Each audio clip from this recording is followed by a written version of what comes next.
What up, guys? Yeah, today we have a new beer called Fiesta Latina Agave Beer. And normally I like to do, the whole intro, beginning stuff, give you some background information. But I don't have a whole lot of background info on this beer. I couldn't find a whole lot, really anything about the company that makes it, or really, I don't know, all that much stuff. They had a decent website, just Fiesta, I think it's just Fiesta Latina or something like that. You can Google it. It's pretty easy. They give you some general information on the beer, which is helpful, but I couldn't really find out any background information, so thus no intro, header, added information before this beer. But anyways, I'm going to crack this open. And I'm always excited when I find a new Mexican beer because you don't get a lot of new ones popping up. So whenever you see it, or whenever I see it, I like to do it. And this one, one of the main ingredients is agave. So I figured, hey, maybe it's going to taste a little different. And it's a nice, thick glass. Like if you get the green glass of like a Heineken, it feels like you could just squeeze it and kind of shatter it. And that always makes me think of there's a Chuck Norris movie where he's stuck in the middle of the desert and he's tied down. And he's left with the bottle of water in his hand. And the bad guy's just driving away laughing. And, of course, Chuck Norris smashes it and cuts his way free. But that's what the Heineken bottles always feel like to me. Like I feel like I can just break it. This is a nice, solid green. And even though I don't review it on the color, it has got a nice color there. Much darker than your average Mexican lager. But anyways, just some background information on it. It's 4.5% ABV.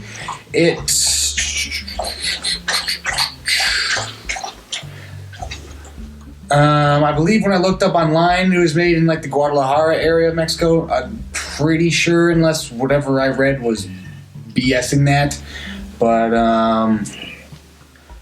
in case you hear any dogs growling, it's because one of the dogs ate her bone, the other one didn't, and now the one that didn't is kind of hoarding and having issues.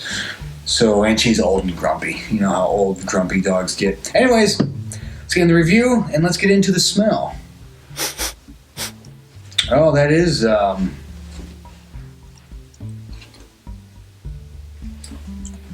that's interesting. It has almost a heavier, like barley wine kind of aroma to it. It's very almost berry-esque thing. It's like, when if you've had a Belgian Christmas ale, and it's that one of those like 12% ABV beers, and you can it just almost smells more like a wine, like a heartier beer wine. That has some of the similar notes. Now I know this is only 4.5% ABV, which is like a third of what some of those Belgian things are, but it has almost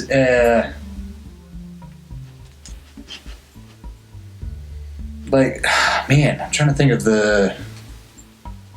like a sparkling red wine kind of aroma to it almost. There might be a little bit of lemon zest, but I'm getting more of that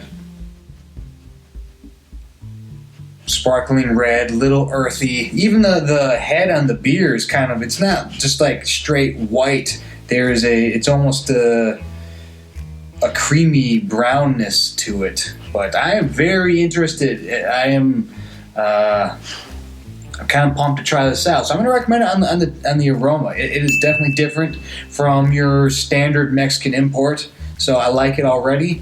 And all right, let us get into the taste.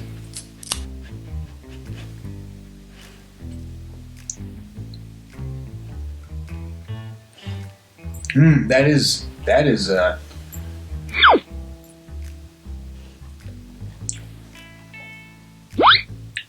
that's good. That is that.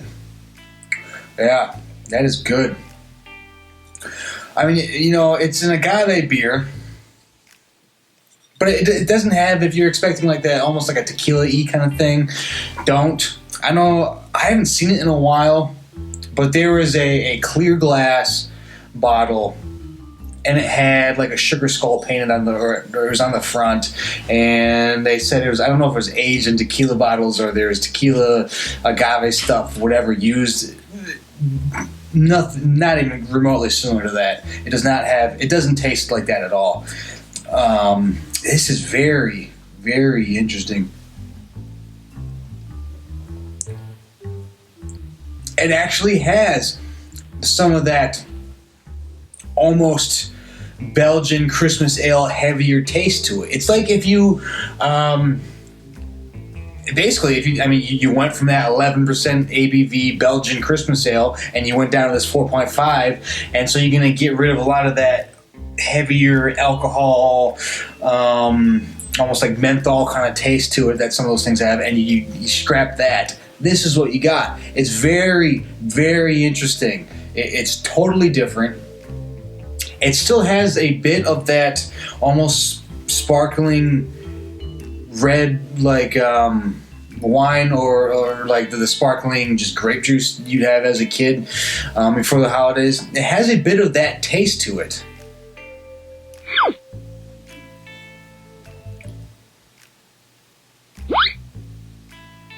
A bit kind of earthy. It's almost like you can taste the dirt that the agave plants grew in, and that's not a bad thing. I don't mean that to sound like, ugh, you can taste the dirt. Not at all. It has kind of like an earthiness to it, which kind of adds to it. I like it. And it's,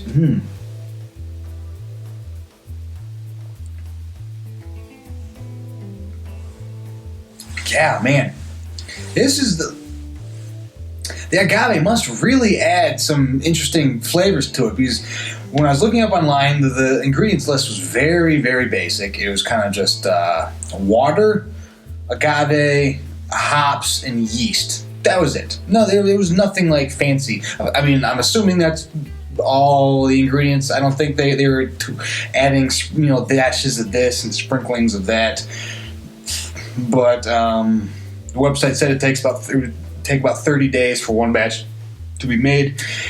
But this is very, I like it. I like it. It's like if you wanted that Christmas Belgian beer, but you didn't want to be heavy. You didn't want to drink one and feel like you just, I gotta take a nap.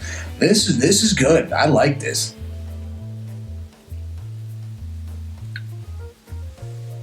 Yeah, I like it. And it's funny. I usually not a big fan, or I don't go with the.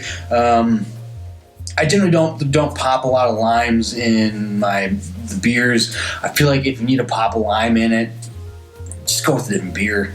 Like that's just my personal opinion. I'm not a big fruit in my beer kind of fan, but I could totally see a little bit of like salted lime juice on the rim of this going with this particular beverage, just like mind-blowingly well. I think just that little hint of the salted lime would be like take this totally to the next level. It would complement it. It wouldn't. With the other beers, you're putting the lime in basically to give it flavor.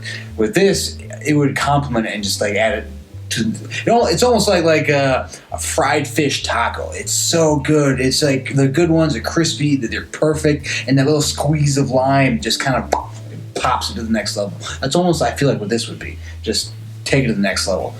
But again, I am totally digging this. I had no idea what to expect, but I'm a big fan. I like this a lot. So I'm going to recommend taste for Fiesta Latina Agave Beer. Our next category is value for price, and honestly, the price wasn't that bad. It was a little more than what the other Mexican beers on the shelf were, your Modelo Corona. It was a little more, but I feel like if you're making a beer in Mexico and you're going to import it, I guess it'd be export for them, into the States, you have to know that you're going against all the other Mexican beers or Mexican style beers that are priced pretty low. So you can't go crazy with that price. It's not like it's not like you're in England, you're sending over a beer, and you have kind of a wide range of price points, and people are willing to pay it. People in the States are so accustomed to paying a specific set price point for Mexican beers, you can't like suddenly burst on the market and charge 4 times as much. No one's going to buy it. And so I think it's probably kind of tricky to get into it, and this, you got to walk a fine line. But so this, I do believe it was a little more, but not much more. I mean, again, for an import, you're still paying a pretty inexpensive price for it. But I'm going to recommend the price. I think, for all things considered, I think it's pretty legit. All right, next category is distinction. How distinct is it? And yeah, it's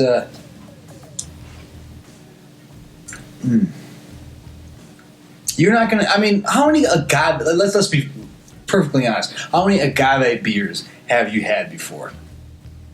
Maybe 1 or 2. You know, there are other beers that I've seen agave in. I think I saw an advertisement for this that said this is the only agave beer. I'm gonna say hold off on that. I'm pretty positive I've seen agave in other beers before. It might be the only agave beer from Mexico.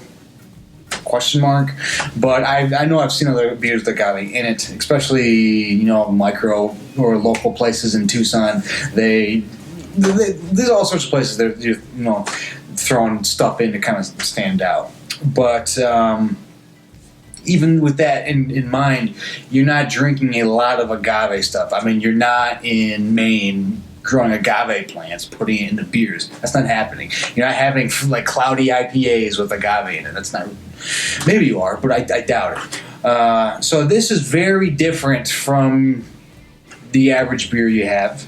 It's very different from probably all the other Mexican beers you've had before, unless you've traveled through Mexico sampling some of the micros there. Then it's different. But at least in the States, this is much different from any of the other Mexican beers you've had. And so distinction, yes, it is absolutely distinct from the other stuff that you've probably had before. So I'll recommend it for that. All right, next category is drinkability. And yeah, despite it really does have like that I swear that Belgian Christmas barley wine taste to it. And I'm a huge Belgian beer fan across the board. And so maybe the fact that it's kind of reminding me of some of that stuff that is why I'm really into it. I could see certain people that they'd be like, that's not really my kind of taste. That's not the taste I'm going for. I could see that. This might not be a beer for 100% everybody, but for me, I think it's solid. It's easy to drink. It's that, do you want a barley wine type kind of flavor to it, but that's easy to drink, that you can sip through more than one bottle and not regret it later, not have like a headache at the end of it.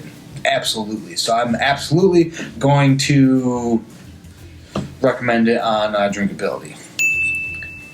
I just like, it's very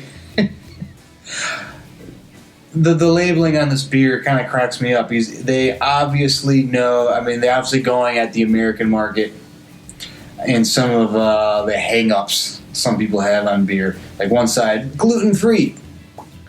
On the other side, low in calories. Two very big things nowadays in the States. Of course, it doesn't really tell you how many calories are in it, but low. I guess probably somewhere under 150, maybe 140, something like that. So I don't know. I just like the labeling. It's very gluten-free, low cal. Just drink it. Just drink it. So I like that. I can appreciate that. But so yeah, last category is, would I buy it again? And honestly, yeah, I think I would. Like, this was very surprising. Completely honest, I had absolutely no idea what I was getting into with this. It was kind of a complete anomaly. I saw it. I was just like, whoa, never seen that Mexican beer before. I'm going to go check it out. And that's like an agave beer. I don't know if it's good. I don't know if it's bad. We'll find out. So No clue. I assumed it would taste at least a little different from the other kind of Mexican beers, but I am very much a fan. I think it instantly goes right towards the top of my favorite Mexican beer imports. It's right up there already, and I absolutely will buy it again if I'm with people. I'm like, dude, you gotta check this out. Just give it a whirl. You don't have to drink it again, but I think you'll find it at least interesting, and you'll find it different from what you're used to with your normal Mexican beer. Sorry, the dog's going to the dog toy box. In case you see shadows just swirling here, or if a light gets knocked over, or I don't know. But yeah, so I am absolutely going to recommend it, and that means I believe I gave it a thumbs up in every single category, so it is going to get the Two Dudes official stamp of approval. And I believe that's the first Mexican I think that's probably the first Mexican beer I've ever actually given that to. So good on Fiesta Latina Agave Beer. I hope to find a lot more about the company. Again, I couldn't really find all that much about it when I only need to try to look it up for like 10 minutes, and still there was not a whole lot. But yeah, I don't know. It's very, very interesting. I'm gonna guess it's pretty new on the market since I'm just finding it. I totally recommend you guys checking this out or keeping an eye out.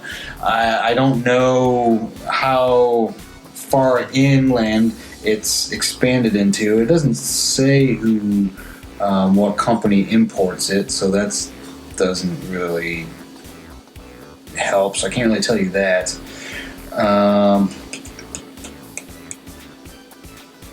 Oh, here you go. 110 calories. Yeah, I guess that's not bad. That's not terrible at all for a full 4.5% ABV beer. Not at all. So, that's not bad at all. But yeah, so I can't give you a whole lot more information about it other than keep your eyes open. It's here in Tucson. It's probably, if you look around in the Los Angeles, San Diego area, you're probably going to find it. I'm assuming if it's not in your area now, within the next couple of months, it'll get to you. But yeah, if you find it, pick it up, check it out. Check it out. Tell me what you think. Put it in the comments below if you've had it before or whatever, and let me know. But yeah, absolutely pick it up if you get a chance to. So I highly recommend it. But anyway, so that is the review for today, and I guess I'll just catch you guys next time. Another episode of Two Dudes and a Six-Pack Reviews. But so for myself and for Fiesta Latina Agave Beer, take it easy.